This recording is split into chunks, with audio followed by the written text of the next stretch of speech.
آج کی اس مجلس میں موت کے تعلق سے چند باتیں آپ کے سامنے عرض کرتا ہوں۔ قرآن و حدیث کی روشنی میں علماء کرام نے جن کو کتابوں میں نقل کیا ہے، کتابوں میں لکھا ہے۔ حدیث پاک کے اندر آتا ہے، نبی پاک صلی اللہ علیہ وسلم نے ارشاد فرمایا، من کان آخر کلامہ لا الہ الا اللہ دخل الجنہ، کہ جس انسان کا آخری کلام، جس انسان کی آخری بات لا الہ الا اللہ ہو تو وہ انسان جنت میں داخل ہوگا۔ چنانچہ علماء کرام فرماتے ہیں کہ جب کسی انسان کی موت کا وقت قریب آ جائے تو یہ انسان کے لیے بہت ہی خطرناک گھڑی ہوتی ہے اور بہت ہی پریشان کن لمحہ ہوتا ہے، اور انسان کے لیے انتہائی خطرناک گھڑی ہوتی ہے کہ جس میں انسان کو اپنے ایمان کو بچانا بڑا مشکل ہو جاتا ہے۔ اس لیے کہ انسان کا جو کھلا ہوا دشمن ہے شیطان، ان الشیطان للانسان عدو مبین، وہ اس بات کی کوشش کرتا ہے کہ کسی طریقے سے وہ انسان کے، خاص طور پر ایک مومن کے ایمان کو سلب کرے، ایمان کو چھینے اور بغیر ایمان کے اس کو دنیا سے لے کر کے جائے۔ چنانچہ اب جب انسان کی موت کا وقت قریب آتا ہے تو اس وقت شیطان اپنے پورے لاؤ لشکر کو لے کر کے اس مرنے والے کے داہنی طرف آتا ہے اور اس کو مذہب اسلام کو چھوڑنے کا حکم دیتا ہے۔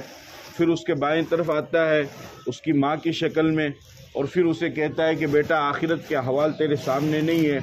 آگے کیا کیا ہوتا ہے، کیا کیا ہونا ہے، کیا کیا ہوگا، یہ تجھے معلوم نہیں ہے، اور میں تیری ماں ہوں۔ اس لیے کہ شیطان کو اللہ تعالیٰ نے یہ طاقت عطا فرمائی ہے کہ شیطان نبی کو چھوڑ کر کے ہر ایک انسان کی شکل اختیار کر سکتا ہے۔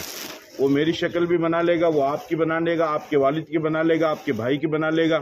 آپ کی بیوی بچوں کی بنا لے گا، آپ کی ماں کی شکل بنا لے گا۔ نبی کو چھوڑ کر کے شیطان کسی کی بھی شکل اختیار کر سکتا ہے۔ یہ طاقت اللہ تعالیٰ نے شیطان کو عطا فرمائی ہے۔ چنانچہ شیطان آتا ہے انسان کو گمراہ کرنے کے لیے، لیکن علماء کرام فرماتے ہیں کہ جب کسی انسان کے بارے میں یقینی طور پر یہ معلوم ہو جائے کہ اب اس کا آخری وقت ہے، یہ دنیا سے جانے والا ہے، مثلاً آثار ظاہر ہونے لگے، اور وہ آثار یہ ہے کہ انسان کی سانس تیز تیز چلنے لگے، یا اس کے ہاتھ پاؤں ٹھنڈے پڑ جائیں، سخت ہو جائے، سکڑ جائے، تو سمجھ لو، اور وہ آنکھیں پھیرنے لگے تو سمجھ لو کہ اب اس کے اوپر آخرت کے حوال طاری ہو چکے ہیں۔ اس سے پہلے جو لوگ وہاں پر بیٹھے ہوئے ہوں ان کو چاہیے کہ وہ وہاں پر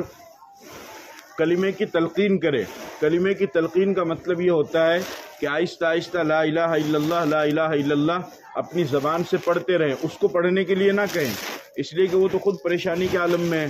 وہ تو بیچارہ خود پریشان ہے، اس کے اوپر تو آخرت کے احوال طاری ہونے والے ہیں، وہ دنیا کو چھوڑنے والا ہے۔ اگر آپ پڑھنے کے لیے کہو گے اور وہ غصے میں یا پریشانی میں وہ منع کر دے گا تو وہ اس کے لیے بھی وبال ہو جائے گا اور آپ کے لیے بھی وبال ہو جائے گا، وہ ڈبل مصیبت ہو جائے گی۔ اس وجہ سے اس کو پڑھنے کے لیے نہیں کہنا ہے، بلکہ اس کا طریقہ علماء نے یہ بیان فرمایا ہے کہ جو پاس میں بیٹھے ہوئے لوگ ہیں ان کو چاہیے کہ وہ خود اپنی زبان سے آہستہ آہستہ کلمہ لا الہ الا اللہ، لا الہ الا اللہ پڑھتے رہیں۔ جب وہ کلمہ پڑھتے رہیں گے تو اس کو جب ہوش آئے گا، جیسے ہی اس کو موقع ملے گا وہ ایک مرتبہ کلمہ لا الہ الا اللہ پڑھ لے۔ جب وہ مرنے والا ایک مرتبہ کلمہ لا الہ الا اللہ پڑھ لے تو اب اس کے بعد میں آپ خاموش ہو جائیے۔